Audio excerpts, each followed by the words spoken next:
having a fantastic week. Today we are in Battambang, and in today's video we are going to be cooking authentic Khmer food right here in the countryside. So get your aprons on, get your knives ready, and let's go cook some Cambodian food.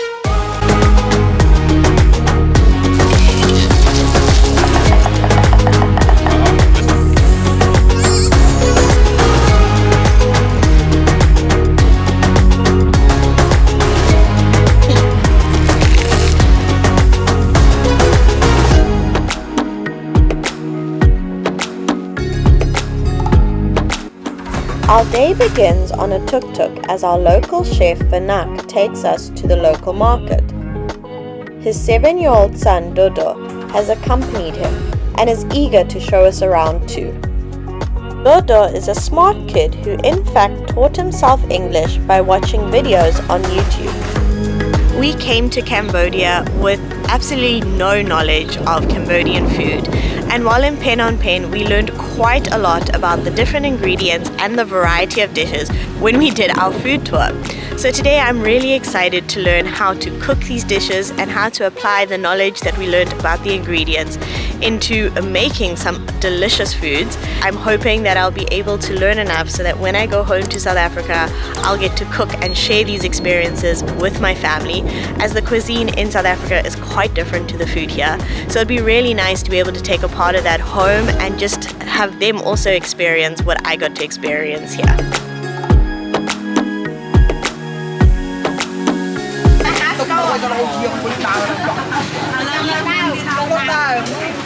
For this market behind me, they produce just enough for the surrounding community and village.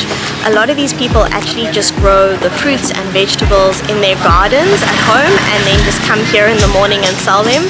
Even some of them will just grow like some of the lemongrass on the side of the road, and they cut it from there and then they bring it to the market. For a lot of them, this isn't actually their main source of income, so they'll come here early in the morning, sell whatever they have from their gardens, and then later on they will move on to other jobs. We were told that some people here only make up to $2 a day, which is actually nothing if you think about it. So we're going to go into this market now to buy the fresh produce, which we will use for our cooking class.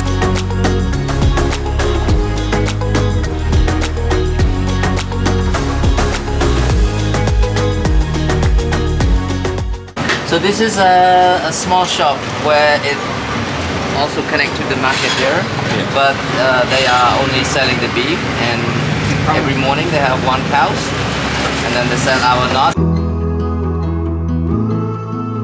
We are surprised to learn that traditionally breakfast wasn't a Cambodian thing, and it is only after the war that people have integrated it into their lives.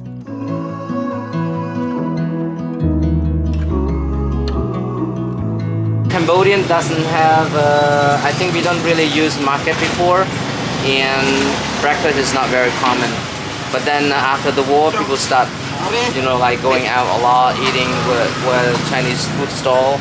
We have a lot of noodle soup, like rice and pork, and sometimes they go for like, like a sort of, we call that bánh sung. It's like a noodle types with spring roll cut together. So this is like a new thing for us. We adapt from Vietnamese and Chinese way. So we love it, but typically we don't do breakfast. We eat rice and every time. So rice in the morning, rice in the day, and we eat 2 main meal. So breakfast could be something like more like for us it's more like savory or snack. Or if people prefer rice, they might grill this or grill the sausages and then eat together.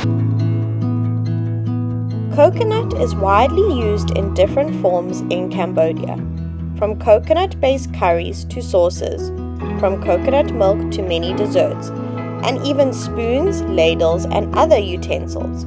Selecting the right kind of coconut is essential, and Vanak teaches us how to do this. When they are after 4 or 5 months, because the skin will be brown, then you could use the meat to produce coconut milk. So the young one is the same, but it's more about the juice, and we don't have much meat for eating or making milk. So that's why we leave it more older on a tree and then pick them more younger just for the juice. Yeah.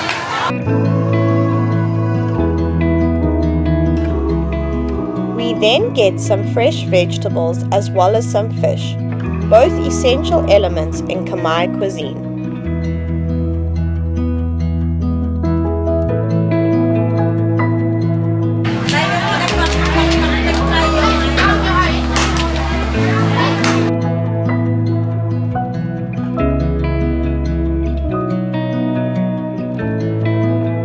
We even have a chance to taste some desserts made from coconut, rice and palm sugar along the way.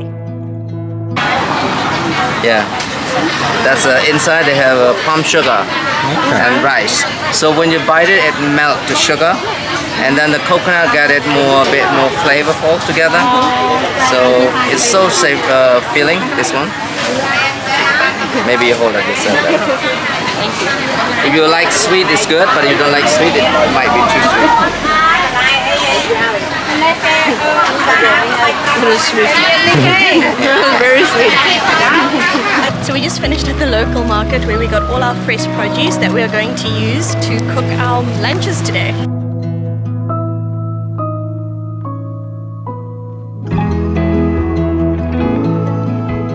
After getting all the ingredients for the day, we make our way into the countryside where Vanak and his family live in a little village.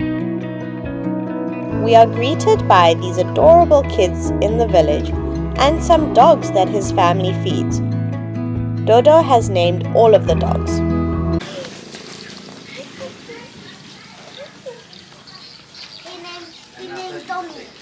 Tommy? Tony, hello. So over the years, Khmer food has been greatly influenced by different Asian countries as well as France. So a lot of their cuisine now has different flavor profiles from those countries, which take away a bit of the traditionalness behind them. But today we are going to be focusing on following recipes that are completely traditional, so only using ingredients that would have been used before all these influences came from different countries.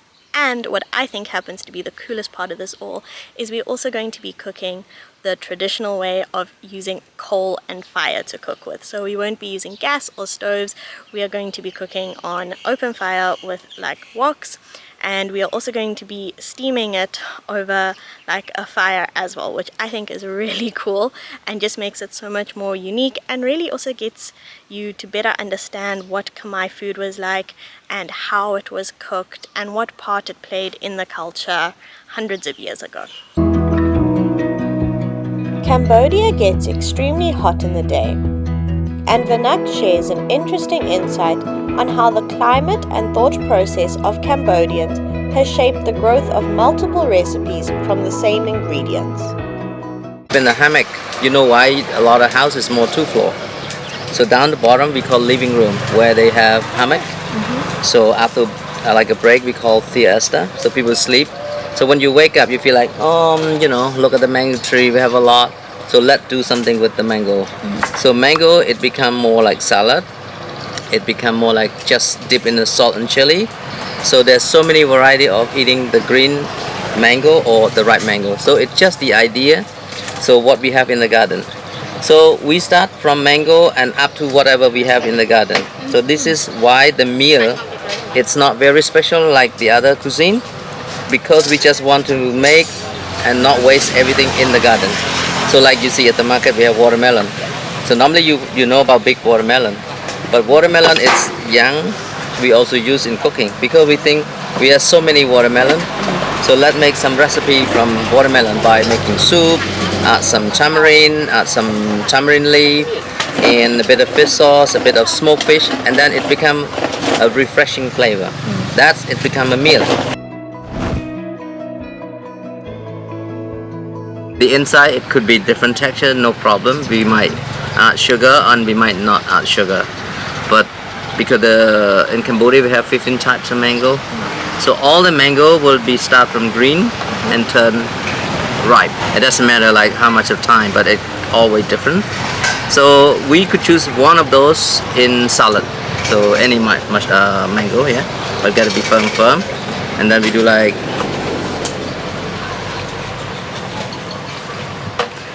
peel, or easy if you do like this. and you put it straight up, and it go like.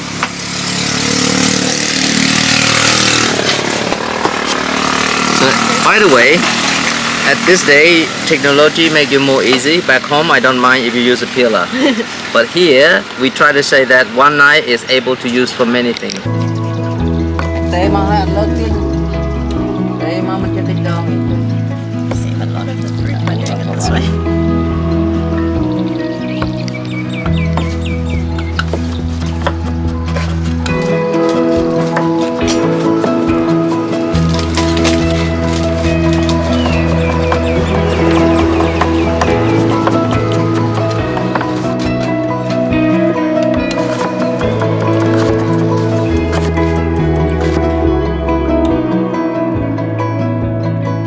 Scratch it,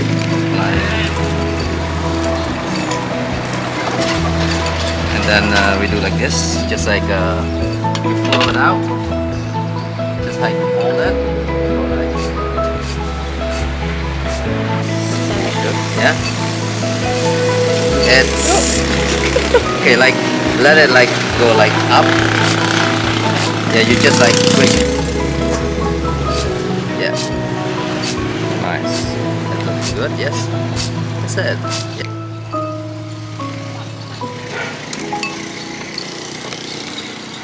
The mango is more green. You need full. But this mango is a bit more yellow, so we just use a bit. Yeah. So dissolve them, please. So make into liquid.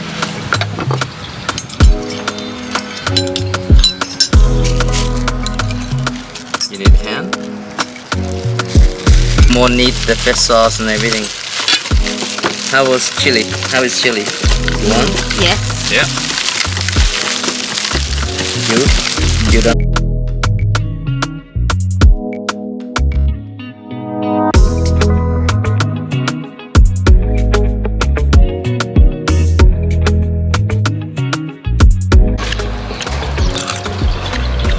With peanut, with the basil is a. It's very nice. It's kind of mix. I like the chili spiciness to it.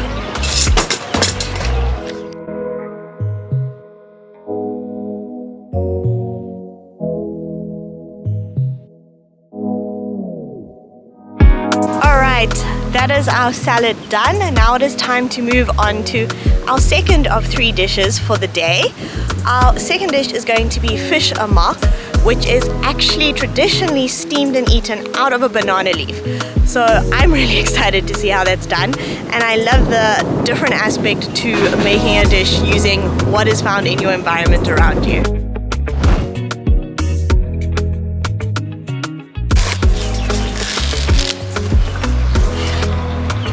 Yeah, the knife is supposed to be very sharp, otherwise you wrap the leaf and you break it. And bring overlap. Keep holding the top. And keep holding. Okay. And the stick not in the middle, just on the side. You gotta go through the layer. Yeah.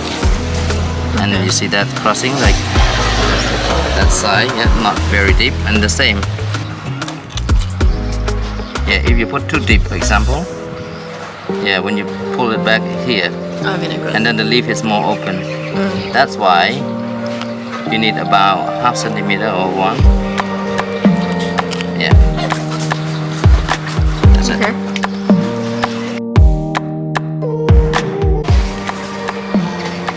This? Yes. 1 centimeter. Yeah. Cross it. Done. Job. It's like not as neat as yours. Yeah. It's nice. You did it.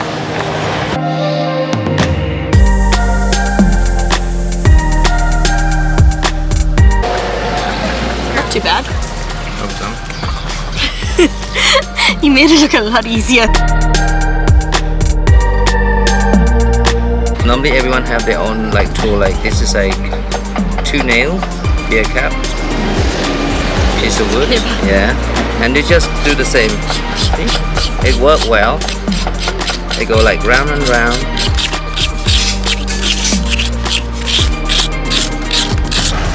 And then you just like squeeze it. See, that's the milk. See that? So,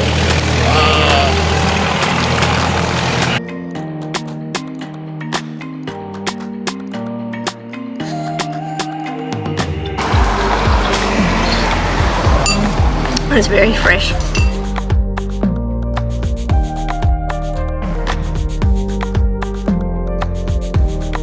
Used in 85% of many dishes. Not only amok, you could use in a curry, you could use in stir fry, you could use the stuff in like frog, and you do it also for barbecue, like on barbecue meat, beef. You wrapped it and you barbecue it. Yes. So this is galangal in kaffir, lemongrass, turmeric. Some people call that curcuma. Yeah, it's like a yellow colors, in garlic. So everything I will show you first. Like you need to hold like this, and we'll leave it up like that. You hold it, press it, press it. Okay. Pushing the whole thing. Did it.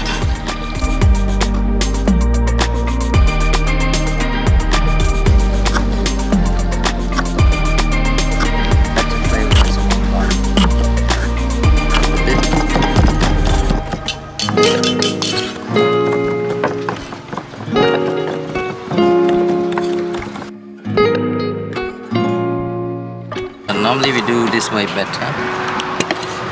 Two knife, it's just like you hold like.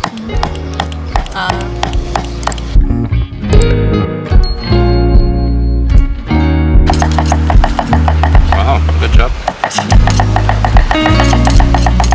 Vanak has done such an amazing job in preserving a part of Cambodia's history that got lost during the war. And it's been so amazing to get to be here with him and learn so much, and we just feel so grateful to be with someone who is so passionate about the history of his culture and his country, and that we get to also share his message a little bit and help carry on these traditions in our own way. If you feel headache, you also peel the garlic and you put in the tea. So it's more circulation, that's what we do. But then later on when we see, well, we kind of like learning a little bit about using garlic in, you know, in fry, and then we start catch-ups in the French time, so around 1960. I'm not really sure about the year, but we just know that we learn eating garlic by the French people too. So then garlic is very popular now. We grow the garlic, but we don't really eat garlic. It's a bit funny. But then everyone now say, yeah, garlic, Cambodian. Wow, Cambodian just we kind of understand a little bit more of unique thing, like even shallot. We don't eat shallot too. So we learn all this recipe by different like influence. So.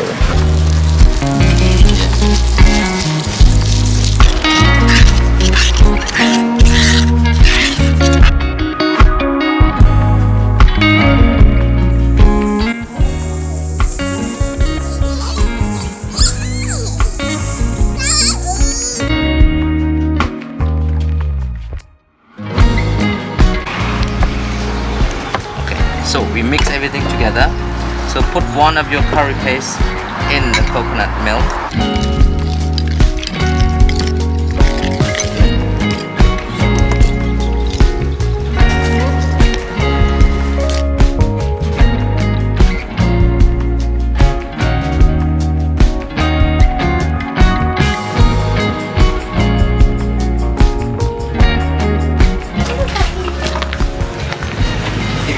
Aluminum bowls, okay, but your banana leaf is very well, very maintained. It's okay. Yeah, like this, you let it up. Yes. And cool. See? Yep.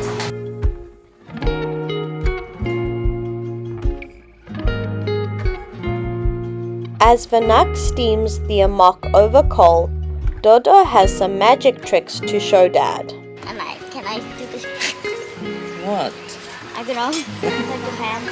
Really? This one? My hand, my thumb. This one? Yeah. What are you doing? You're joking.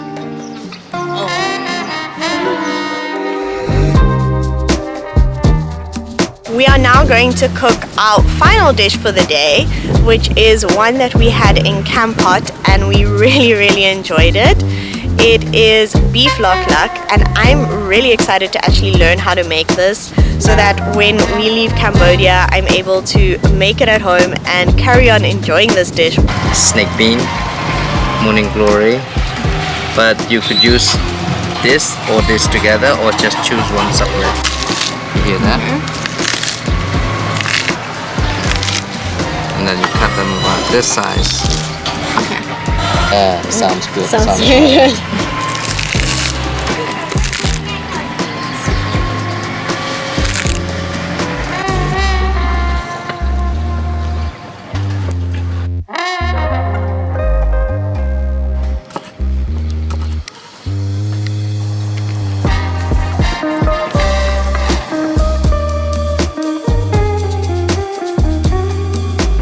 So you have to find where's the grain go. You just need to go across. Okay. And then this is important.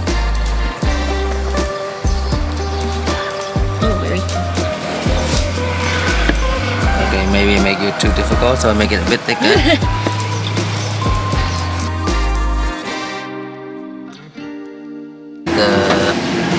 A teaspoon of palm sugar.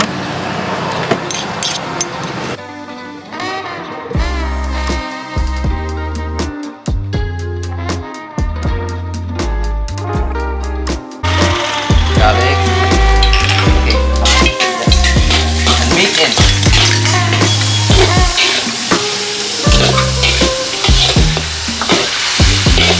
So you like combine all that and leave it stay a bit, like at least 30 seconds.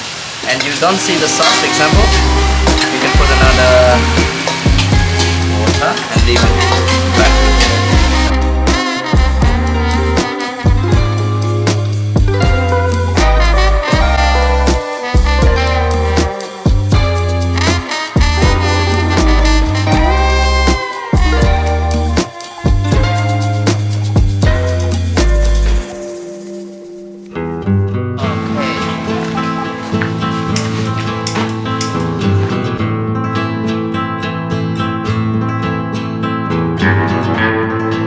After all the hard work comes the most enjoyable moment. We all set the table, sit down together, and enjoy some home-cooked Khmer food.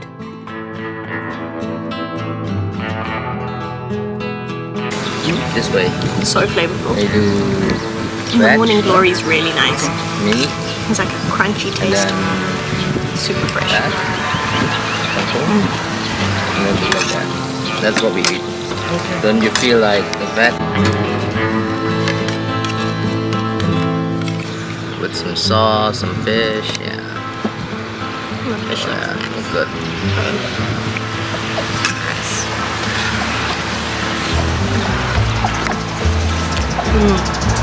It's really good.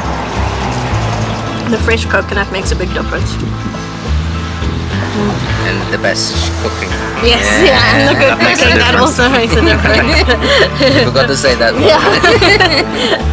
It was really good. Yeah, you did a lot of work. Yeah. It was worth it though.